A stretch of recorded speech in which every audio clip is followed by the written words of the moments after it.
Let's return to what we heard from Donald Trump a little earlier. He has rejected a leaked US intelligence report that casts doubt over the success of America's strikes on Iran. I'll talk about that in more detail with Gordon Correra, the BBC's former security correspondent, here in a moment. But Donald Trump also saying at that news briefing that the US and Iran would be meeting at some stage next week. So let's head to Tel Aviv and to our correspondent Mark Lowen, who's there for us. And Mark, that was very interesting. Donald Trump very open about talks and a meeting with Iran next week. He said we'll be asking for what we asked before, which was no nuclear. So your reading of that? I have to say, Matthew, there's been no confirmation that we can see at the moment from the Iranian authorities of that meeting. Steve Witkoff, Donald Trump's envoy-in-chief for all the crises in the world, it seems, apparently is having sort of indirect and talks with Tehran, but there's been no official word that we have got so far from Iran corroborating that comment from Donald Trump. But clearly there is so little trust from the Iranian side now, both in Israel and in America, having seen Trump's comment that there was going to be a 2-week window for diplomacy as perhaps some kind of decoy or ruse before American bombers came in.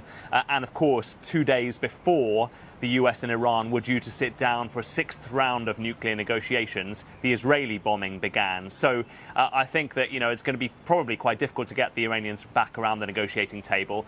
And on top of that, you've got to bear in mind, Matthew, that for so long, for decades, the nuclear program has been a symbol of independence and sovereignty for the Iranians, also a negotiating tool with the West. So, if Donald Trump is kind of triumphantly saying that actually that program has been destroyed, well, how much are the Iranians going to want to talk to the Americans at the moment, having been so incredibly damaged by what has happened?